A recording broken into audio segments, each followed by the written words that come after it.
बिस्मिल्लाहिर्रहमानिर्रहीम, अस्सलाम वालेकुम। Saudi food and drug authority (FDA) ने हाथों की सफाई के लिए इस्तेमाल होने वाले 3 किस्म के सैनिटाइजर इस्तेमाल करने पर पाबंदी आयद कर दी है।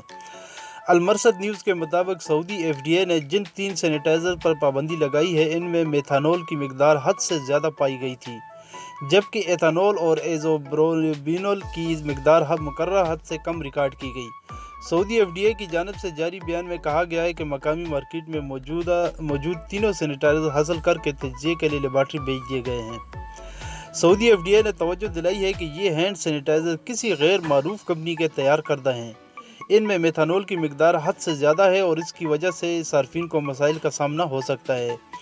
FDA ने मज़ीद बताया कि पेवर जेल हैंड एंड सैनिटाइज़र भी किसी गैर मारूफ कंपनी का तैयार करदा है। इसमें भी मेथानॉल की मिकदार हद से ज़्यादा पाई गई, जबकि एथानॉल और एज़ोब्रोबिनोल की मिकदार मुकर्रर हद से कम पाई गई। इस किस्म का सैनिटाइज़र हाथों को जरासीम से बचाने में मुअस्सर नहीं होता। तीसरा सैनिटाइज़र डिलीट के नाम से मार्केट में मौजूद है। ये भी किसी गैर मारूफ कंपनी का है। इसमें भी मेथानॉल की मिकदार हद से ज़्यादा है, जबकि एज़ोब्रोबिनोल की मिकदार बहुत कम है। सऊदी FDA ने सार्फिन से कहा है कि वो मज़कूरा तीनों सैनिटाइज़र में से कोई भी इस्तेमाल ना करें और जहां से ख़रीदे हैं इस दुकानदार को वापस करके पैसे वापस ले लिए जाएं। अगर दुकानदार पैसे वापस ना करे तो 1900 पर कॉल करके शिकायत दर्ज करवाएं।